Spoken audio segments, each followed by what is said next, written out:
Okay, अब आते हैं हम लोग। पिछली वीडियो में आपको बताया था मैंने kinetic energy, work energy theorem, potential energy due to gravity. अब स्टार्ट करते हैं law of conservation of energy से। स्प्रिंग की energy, potential energy, kinetic energy diagram. इसके बाद आपको मोमेंटम बताएंगे, फिर कॉलिजन बताएंगे। Okay, now come to the point. Law of conservation of energy. Energy cannot be created, nor destroyed, या neither cannot be created nor destroyed, या neither created nor destroyed। cannot की जगह energy can be neither created nor destroyed। not की जगह neither भी लगा सकते हैं, कोई दिक्कत वाली बात नहीं है।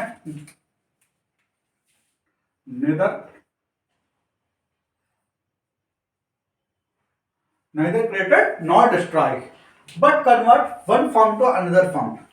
इसका मतलब यह हुआ एनर्जी जो होगी ना तो उत्पन्न की जा सकती, ना तो प्रोडक्शन में आ सकते हैं, ना ही डिस्ट्रॉय कर सकते, बस कन्वर्जन होता है एक फॉर्म से दूसरा फॉर्म। कहोगे सर मतलब?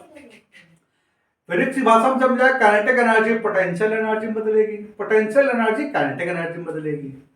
लेकिन पोटेंशियल एनर्जी सोचो केवल एक ही स्टेज नहीं होती है, केमिकल एनर्जी के फॉर्म में भी हो सकता है, न्यूक्लियर एनर्जी के फॉर्म में हो सकता है, एक्सप्लोजन के भी फॉर्म में हो सकता है।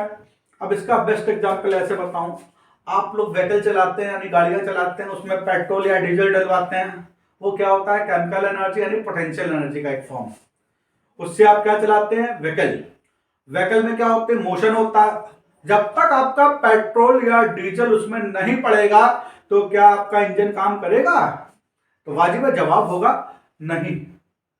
बिल्कुल सही। इंजन तब काम करेगा वो केमिकल एनर्जी या पोटेंशियल एनर्जी को किसमें कन्वर्ट करेगा? काइनेटिक एनर्जी में। यानी neither created not destroyed, convert one form to another form. और भी चीजें, अगर हम हाथ भी यूं चला दें तो वर्क डन करा, ये वर्क डन कहीं जाके स्टोर हो गया एनर्जी के फॉर्म में, बस उसको हम रिकवर नहीं कर सकते। ऐसे आपकी फोटो खींचते हैं सेलफोन से, फोटो क्या होता है? कैप्चर हो जाती है, उसको रिकवर कर सकते हैं। इस वाली एनर्जी को रिकवर नहीं कर पा रहे हैं, डिकोडर लगेंगे, वो मतलब की बात नहीं है। Computer point. Energy can neither created nor destroy, convert one form to another form. Energy ना तो उत्पन्न की जा सकती है ना ही नष्ट, बस एक फॉर्म से दूसरे फॉर्म में बदली जा सकती है। तो ये प्रूफ कैसे होगा कि वास्तव में एनर्जी फिक्स रहती, कंजर्व रहती है हमेशा? तो प्रूफ के लिए सबसे पहले मैंने डायग्राम बनाया। ये पोजीशन ए है हाइट पे, ये बी पोजीशन, ये सी पोजीशन। टोटल हाइट है from the ground is H. हमने ऊपर से कोई बॉडी फ्रीली फॉल करी, फ्रीली फॉल बॉडी। जब फ्रीली फॉल होगी बॉडी तो आप देखते हैं यू क्या होता है? 0।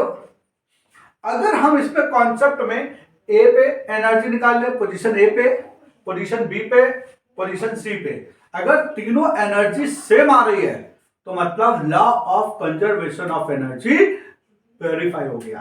कहोगे सर आएगी? बिल्कुल आएगी, तो कर रहा हूं मैं। Case A, at position A total energy kinetic energy plus potential energy. ये पोटेंशियल है बेटा, जगह नहीं थी, मैंने इसको ऐसे लिख दिया, पोटेंशियल एनर्जी। ई ए मतलब means total energy at position A. E के ए मतलब सफिक्स में मतलब काइनेटिक एनर्जी एट पोजीशन ए।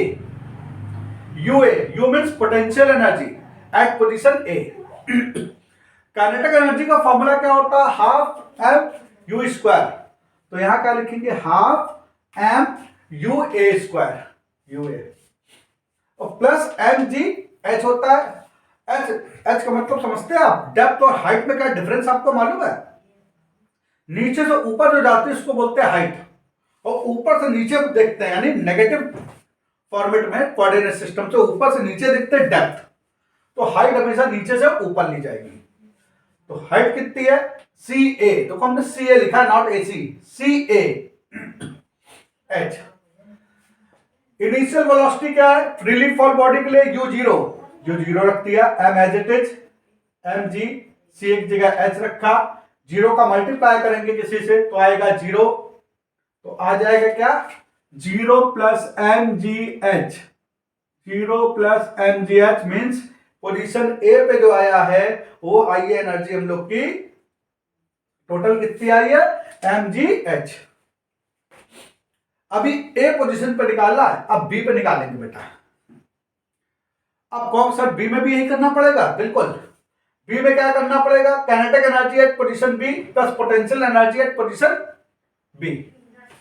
लेकिन काइनेटिक एनर्जी निकालने के लिए पोजीशन बी पे हमको वेलोसिटी भी तो पोजीशन बी की चाहिए, वो आपको दिए क्या? कहोगे सर आपने वी बी लिखा, कहेंगे बेटा ऊपर से कोई चीज गिराई जा रही है तो हमने एज्यूम कर लिया वी बी होगी, क्या वो निकालनी पड़ेगी। तब तो काइनेटिक एनर्जी में रखेंगे हम लोग ये वैल्यू। तो देखिए फॉर्मूला पहले लगाएंगे पोजीशन ए के लिए। देखिए पहले हम बी पे वेलोसिटी निकालें, कैसे? By using formula v square is equal to u square plus 2gh। ऊपर से बॉडी नीचे आती प्लस लगता है, ओके। v की जगह vb स्क्वायर, u की जगह ua स्क्वायर प्लस 2g। इसमें जो हम लोग h लेते हैं, h ना लेके ऊपर से जो नीचे डिस्टेंस आती है वो लेते हैं। और जबकि पोटेंशियल एनर्जी निकालते हैं, ये पॉइंट ध्यान रखना बेटा, अगर वेलोसिटी निकालेंगे जितना चलेगा वो लेंगे, और जब पोटेंशियल एनर्जी निकालेंगे तो नीचे से हाइट लेते हैं, हमेशा ध्यान रखना, बस ये पॉइंट ध्यान रखना, नीचे से हाइट लेते हैं इसमें। किसमें? पोटेंशियल एनर्जी निकालते वक्त। अब वेलोसिटी निकालने जितना कवर्ड डिस्टेंस होती है वो लेते हैं ऊपर से नीचे। ऊपर से गिराया जाए तो ऊपर से लेंगे, नीचे से फेंका जाए तो नीचे से लेंगे। लेकिन हाइट जो होती है पोटेंशियल एनर्जी में लेते हैं, वो हमेशा हाइट नीचे से लेते हैं। इतना बताइए, क्लियर है? तो भाई देखिए मैंने कॉन्सेप्ट क्लियर करा है। बी पे वेलोसिटी वीबी, यूए 0, 2g, h की वैल्यू ए बी कितना हमने लेट कर लिया x, total height h, x distance चला, वेलोसिटी हो गई वीबी, तो 2gx।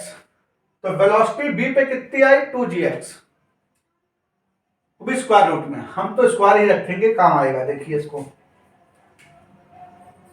अब हमने देखिए वीबी स्क्वायर निकाल लिया कि नहीं बेटा? कहोगे सर निकाला क्या, वो क्यों था? कहेंगे अब देखिए आगे। पोजीशन बी पे total energy at position B is equal to kinetic energy at position B plus potential energy at position B.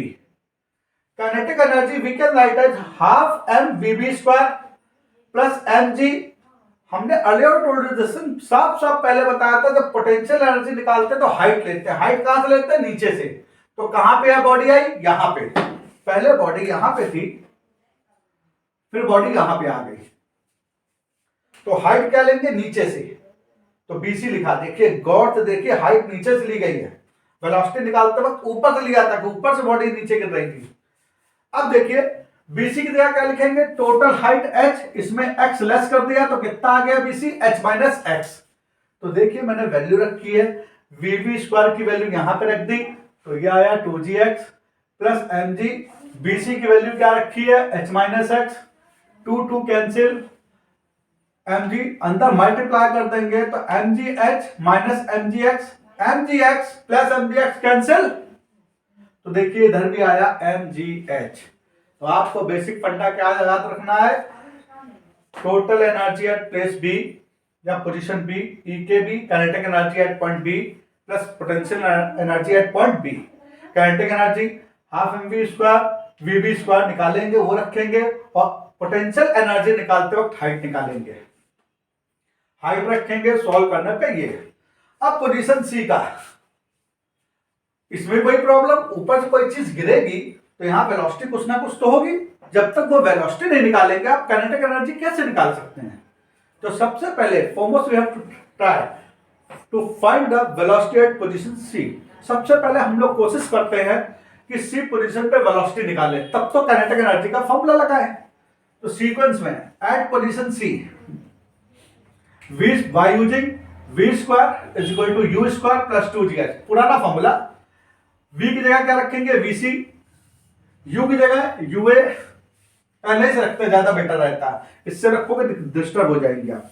ua 0, ऊपर से नीचे तक चला पूरा, ऊपर से नीचे देखो वेलोसिटी निकालना है, टोटल h चला यहाँ पे ac यानी h, तो आ जाएगा vc square is equal to 0 प्लस 2 ट्वाइस gh, आया 2gh। अब सी पोजीशन पर total energy at place C is equal to kinetic energy at place C plus potential energy at place C half M V C square. अब देखिए यहां पे कोई बॉडी कहां पे आ गई, यहां से गिर के ग्राउंड पे आ गई, और ग्राउंड से हाइट क्या होगी, ग्राउंड पे ही है चीज, हाइट क्या होगी, जीरो। तो अब हमने हाइट क्या करते हैं बेटा, जीरो करते हैं। हमने तभी कहा था हाइट नीचे से लेते हैं, जब ये ग्राउंड पे आ गए, यहीं पे आ गए, नीचे से हाइट ले रहा, तो एच क्या आ जाएगा, जीरो। वीसी स्क्वायर की वैल्यू रख दी 2gh, 2 कैंसिल mgh। अब देखिए क्वेश्चन फर्स्ट पोजीशन ए पे total energy at position B यानी by question second at position C total energy, सब में देखिए 3 mgh आ रहा है, तो by using equation first second third at total energy at place A and total energy at place B and total energy at place C always mgh। ये क्या हो गया, हेंस प्रूव्ड, यानी सब में mgh आ रहा है। फिर भी आपको कोई क्वेरी लगे इस नंबर पे मैसेज डाल दीजिएगा, मेरा नंबर है 7905946033 अरविंद शुक्ला। ओके, देखिए हमने law of conservation of energy बताया था, उसका प्रैक्टिकली आपको दिखा दे कुछ करके। इसके लिए हमने, वैसे तो आपके इसमें बुक में इस तरह का कोई फिगर नहीं बना है, मैंने बना दिया है। इसको सबसे अच्छा समझ में आता है क्योंकि सिंपल पेंडुलम से।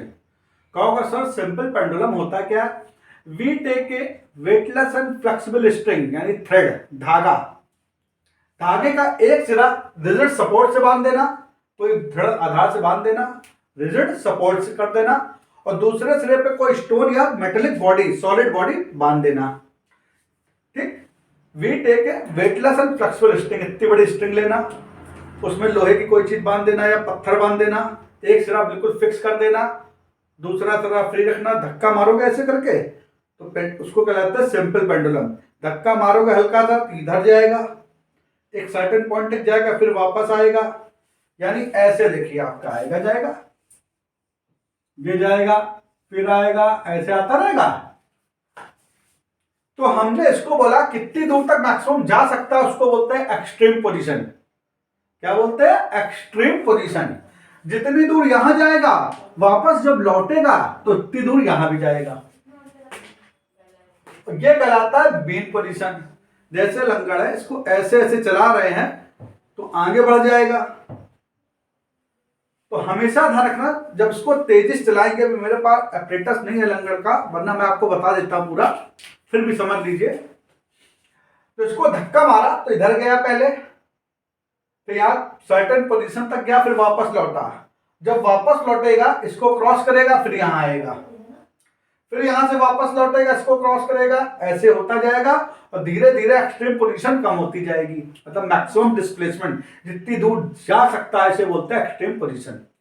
अब सोचो, जब आपका पेंडुलम यहां से पास होता है तो स्पीड बढ़ जाती है, एक्सट्रीम पोजीशन पे रुक जाता है पेंडुलम। क्यों रुक जाता है, वेलोसिटी जीरो हो जाती है, फिर नीचे आता है, धीरे धीरे धीरे आता है, फिर स्पीड बढ़ जाती है। जब मीन पोजीशन को क्रॉस करता है तो बहुत तेज स्पीड आ जाती है, यानी इसको जब क्रॉस करेगा फिर यहां निकलेगा, फिर वापस आएगा, इसको क्रॉस करेगा, फिर स्पीड बढ़ जाएगी। अब देखिए मीन पोजीशन में वेलोसिटी क्या होती है, मैक्सिमम, तो काइनेटिक एनर्जी क्या होती है, half mv square, kinetic energy भी मैक्सिमम होगी, और potential energy minimum. Potential energy या काइनेटिक एनर्जी को कभी जीरो नहीं लिखते बेटा, कारण क्या है, कोई बॉडी रुक भी जाए तो जिस एटम से मिलकर बनी होती, मान लीजिए मार्कर है, ये एटम से मिलकर बना, अब ये रुका है ना, आप कहोगे सर वेलोसिटी जीरो, कहेंगे बिल्कुल सही है। कहोगे सर इसकी काइनेटिक एनर्जी जीरो है, हम कहेंगे बिल्कुल नहीं है। कहोगे सर वेलोसिटी जीरो है, बेटा जिस ये बॉडी जिस एटम से मिलकर या मॉलिक्यूल से मिलकर बनी है, उसके मॉलिक्यूल आपस में वाइब्रेट अंदर हो रहे हैं। बेटा केमिस्ट्री में आपने पढ़ा होगा, जो एटम या मॉलिक्यूल वाइब्रेट होते हैं उसके कारण थोड़ी बहुत तो काइनेटिक एनर्जी होती है, क्योंकि हमने साफ साफ बोला है डेफिनेशन में, efficiency to do work due to motion. तो अंदर वाइब्रेट जो हो रहा है, जिस एटम से मिलकर बना, उसकी एनर्जी जीरो होती नहीं है, इसलिए कभी भी काइनेटिक एनर्जी को जीरो नहीं लिखेंगे बेटा, मैक्सिमम लिखेंगे और मिनिमम लिखेंगे। ठीक, मैक्सिमम तो चलेगा, मिनिमम लिखते हैं, जीरो कभी नहीं लिखते हैं।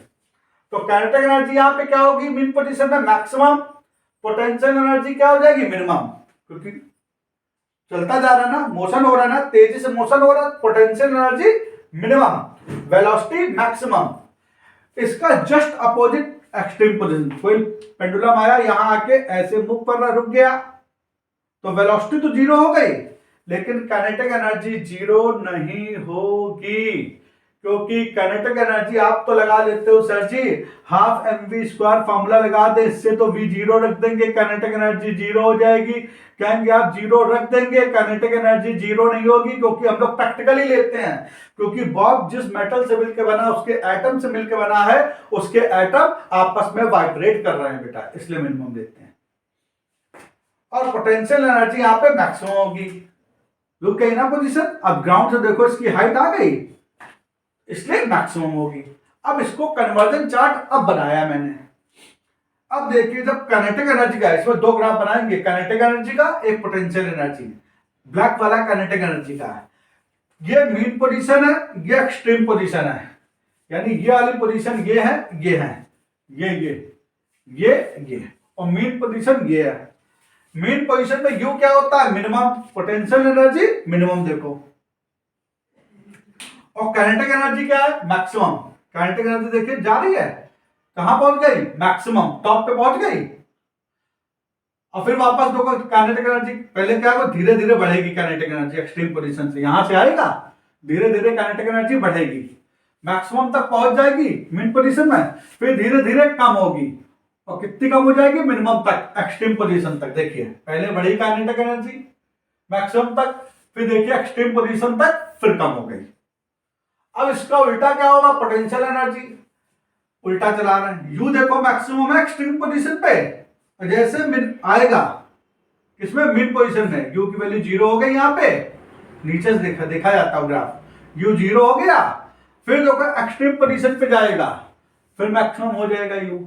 ये कर्व बनाया मैंने बेटा, फिर से देखिए, ये काइनेटिक एनर्जी कर्व कहां से स्टार्ट हुआ, एक्सट्रीम पोजीशन जीरो, मतलब मिनिमम, धीरे धीरे मूव करेगा, धीरे धीरे एनर्जी बढ़ रही है, मीन पोजीशन पे आया, मैक्सिमम हो गई, फिर इसके बाद आगे बढ़ा, फिर मिनिमम होता गया, और इसका जस्ट उल्टा पोटेंशियल एनर्जी है, एक्सट्रीम पोजीशन पे मैक्सिमम, मीन पोजीशन पे यू, मिनिमम।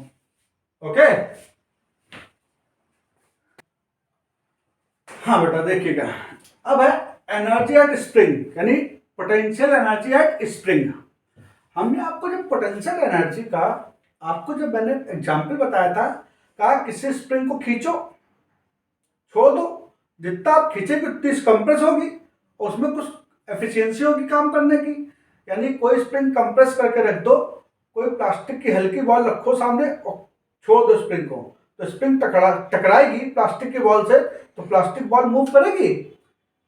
तो हमने जब स्प्रिंग कंप्रेस करी थी तो कुछ वर्कडन करा था ना भाई, स्प्रिंग है मान लीजिए, जिसको दबाते हैं ऐसे करके, कुछ वर्कडन करते हैं, तो ये वर्कडन इसमें किसके फॉर्म में स्टोर हो जाता है, पोटेंशियल एनर्जी के फॉर्म में स्टोर हो जाता है, और जैसे हम अपनी उंगली हटाते हैं वैसे किसमें बदल जाती है, काइनेटिक एनर्जी में। तो वही मैंने स्प्रिंग का लिया, स्प्रिंग की जो पोजीशन ए है, ये है नॉर्मल पोजीशन, मीन पोजीशन, यानी इस कंडीशन में ना तो स्प्रिंग को खींचा गया है ना ही कंप्रेस करा गया, यानी मीन पोजीशन यानी ओरिजिनल पोजीशन। ये क्या है, ओरिजिनल पोजीशन ऑफ स्प्रिंग। हमने इसमें फोर्स लगाया, ऐसे फोर्स लगाया, तो ये स्ट्रेच हो गई एक्स डिस्टेंस, ये थी पोजीशन, अब ये पोजीशन आ गई, यानी एक्स डिस्टेंस स्ट्रेच हो गई, यानी डिस्प्लेसमेंट कितना हुआ, एक्स पोजीशन। और जैसे ही फोर्स हटाएंगे हम, तो ये अंदर उतनी कंप्रेस हो जाएगी, तभी इसको लिखा है स्ट्रेच पोजीशन ऑफ स्प्रिंग, इसको लिखा है ओरिजिनल पोजीशन या मेन पोजीशन, और इसको लिखा है जितना हम स्ट्रेच करेंगे उतना ये कंप्रेस होकर अंदर हो जाएगी, ये कंप्रेस्ड पोजीशन। क्या वर्कडन हुआ। अब कहोगे सर पोटेंशियल एनर्जी का फॉर्मूला कैसे निकालेंगे, तो देखो लिखा, if we stretch a spring we have to do work, किसी स्प्रिंग को स्ट्रेच या कंप्रेस करने के लिए कुछ वर्कडन करना पड़ता है, this work done stored in form of potential energy. तो कुल मिलाकर जो वर्कडन है वही पोटेंशियल एनर्जी के फॉर्म में स्टोर हुआ है।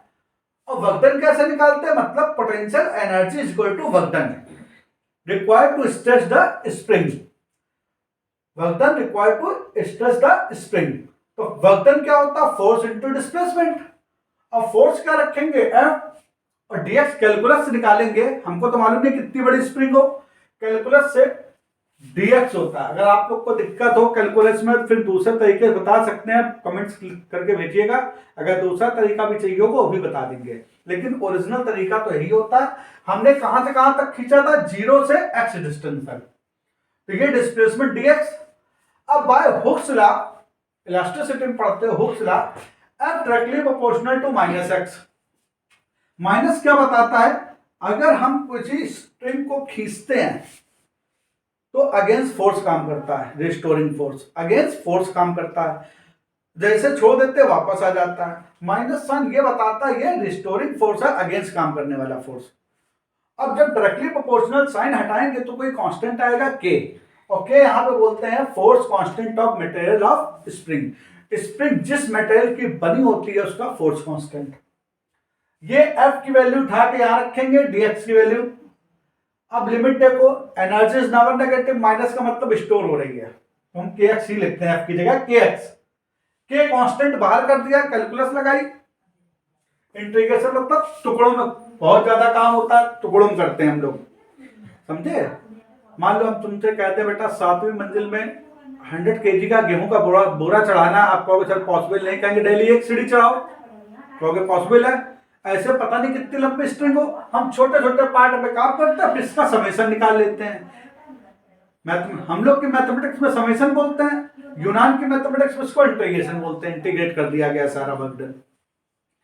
तो लिमिट 0 टू x, x अंदर है।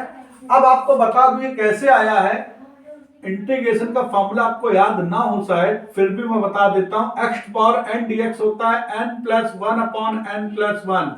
अगर यहां पे x पावर 1 लिखेंगे तो क्या आ जाएगा? x power 1 plus 1 upon 1 plus 1, यानी x स्क्वायर बाई 2।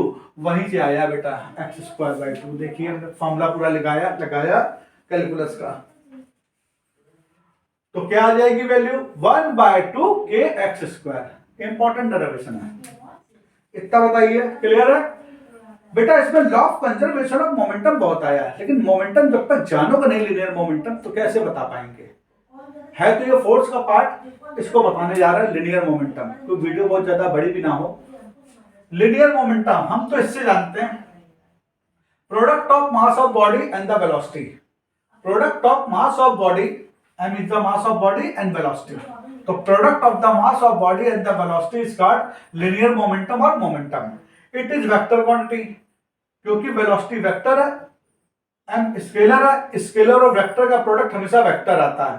तो ये momentum क्या हो गया? vector quantity। अगर vector के फॉर्म में ना लिखना हो, ये vector फॉर्म है, तो ऐसे लिख सकते हैं m into v। Original form यही होता है, vector फॉर्म, डायरेक्शन साइड। और यूनिट क्या होगी? m की kg, इसकी मीटर पर सेकेंड। इतना तो क्लियर है। इसमें रिलेशन बताएं, क्योंकि law of conservation of momentum बताने के लिए हमको रिलेशन बताना पड़ेगा। रिलेशन बिटवीन का साइन है ये, बिटवीन फोर्स एंड मोमेंटम। हमने फॉर्मूला क्या पढ़ा? We know force is equal to m into A, यानी मास इंटू एक्सीलरेशन। और एक्सीलरेशन क्या होता है? v minus U upon delta T, rate of change in velocity.